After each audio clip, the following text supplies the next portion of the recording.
Menendez Brothers Reddit discussions. Norma's book is so upsetting. She constantly makes him sound evil and puts words in his mouth. But whenever she just writes the conversation, it's clear that she doesn't get him at all. Like with the crying thing. He told her that he was told he seems too unemotional and that he needs to work on that. He tells her at least 4 times that he can't fake crying. He tells her that if Jill cries, he won't be able to cry, and he worries that he won't be able to cry. But he also constantly tells her that the emotions are real, the trauma is real, and talks to her about sobbing before the trial. It is so clear that he is just worried, since it's a death penalty case, that he won't be able to show the jury his feelings, since he was trained to hide them. Yet according to Norma, his crying was fake. I hate her. Also, she constantly mentions nice things he says to her, and immediately followed it up with a comment about how he never compliments people. This part made me so sad. Norma, you sound okay anyway. I'm okay. Norma, you were just sad about memories this afternoon, I suppose, were you? Yeah, sometimes, I just can't get it out of my mind. But Norma, I would imagine more than sometimes. Sometimes I don't let myself think about anything too long, too often. But I'm forced to do it. These experts want more and more and more from me, and I can only go so far for them. Some things I can't talk about, some things I won't. So for me, I don't see the difference in the case, and so can't I won't. Asterisk I cut out some if Norma's talking 'cause it's irrelevant. Norma is so fucking annoying, man. She misrepresents everything he says. And I think Lyle makes himself quite clear, so I know she didn't misunderstand him. She did it intentionally. Oh God. Yes. It was genuinely upsetting to read. The way she constantly tried to twist his words and get him to admit he was acting or lying was infuriating. Whilst he was talking about having to relive his darkest times and worrying that he wouldn't come off well due to his father's brainwashing.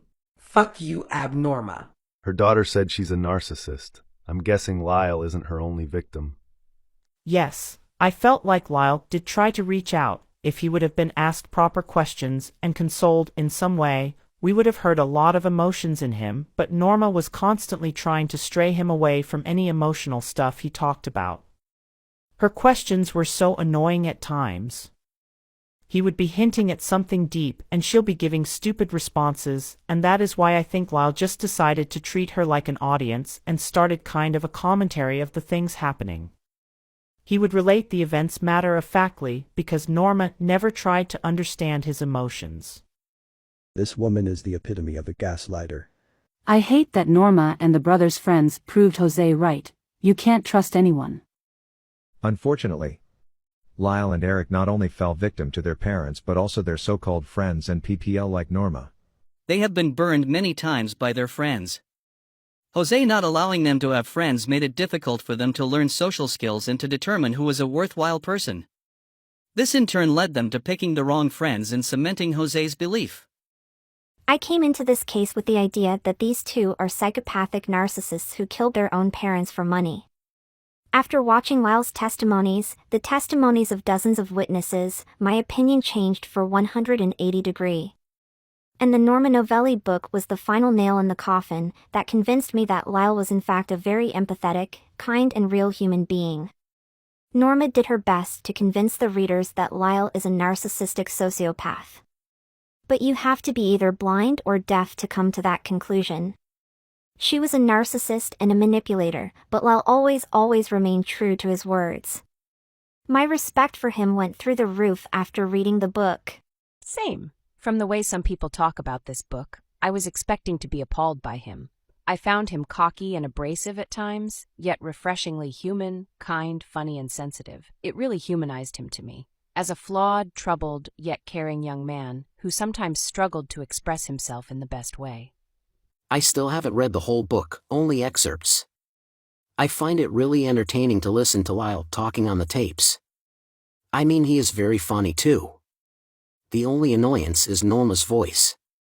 I'd cut her out if I could. LOL. I remember a few times when he was talking about something especially interesting and she would stray him in a different direction. Honestly, most of it is trash because it's Norma's opinion and what she thinks Lyle said. Ugh, yes. The recaps in her journal made him out to be a sociopath, but then you hear the audio recording of her misunderstanding and twisting everything he says to her. The worst part was her trying to psyche him out when he was trying to build up his confidence before taking the stand. Nerves and I'm sick. I've got the flu. So that makes me tired. I kind of looked a little drugged out, and I was tired. This afternoon you did. And I was nervous in the break because I was going to have to talk about difficult things. I was hoping people would see how I felt about it. Norma, it's kind of difficult to absorb.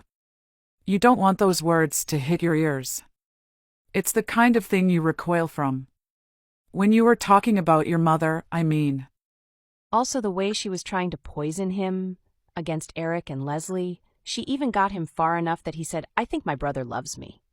She really fucked with him there. Norma, that's what Craig Signorelli said. Well, you can't believe anything Craig Signorelli says, so that doesn't really mean anything. Norma, yeah, but it's gotta be one way or the other. Either he was afraid of you, or he wasn't afraid of you.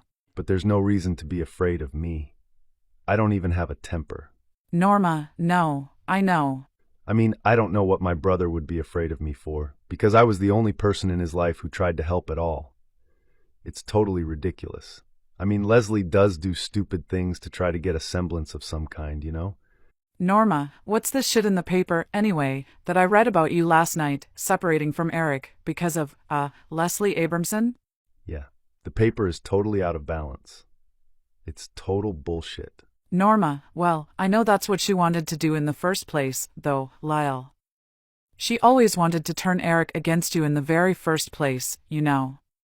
Well, I'm not so sure that that's true, but in any case, it's totally ridiculous. It could never happen. I wouldn't even know if my brother wanted to turn against me, what he could say that would make any difference. Norma, well, no. In the paper, he's supposed to be going to say that he was frightened of you. That's the DA's bullshit analogy. Norma, yeah, because Craig Signorelli said that Erik wasn't frightened of Lyle. Erik was his own man, he did what he pleased.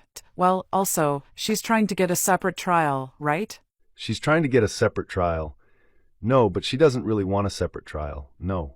Norma, well, I thought she wanted to blame you for most of the stuff. No, that's ridiculous. That's not true.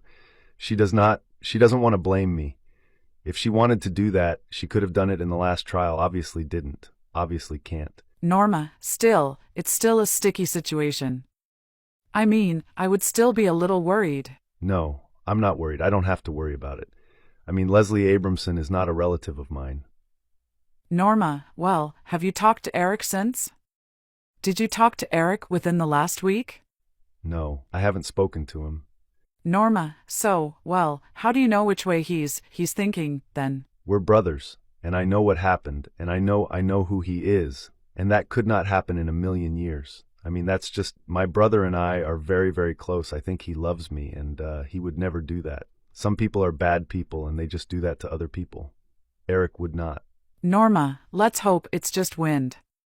She villainized him over almost nothing. He was literally just having a genuine conversation with a friend, saying all kinds of random things, never disrespectful or anything, and that woman would find a way to twist his words, taking advantage of his naivety. And yet, despite knowing Erik to the core, she can shake his fact that Erik loves him. Just enough to make him say, "I think he loves me," and that is. You're right, it's just heartbreaking. Lyle, Erik will do the right thing because he's a good person, of course. But also because he adores you. He loves you more than anyone in the world, more than some people ever love anyone, and would do anything for you. Your whole life has been shattered, not only everything you had, but everything you knew and believed. If there's one thing left that you can know, it's that Erik loves you. I hate that this bitch can get you to doubt, even a little, that. I've seen a clip of the prosecutor in the second trial discussing something about Norma and the book. Maybe it was pre-trial proceedings? Anyway, the camera shows Lyle, and I just want to hug him so bad. He'd been terribly betrayed, yet again, and it's just so sad. I would have loved to have been a true friend to him. All these awful people that had the privilege of having such a kind man actually care about them and believe they felt the same, only for them to stab him in the back over and over again.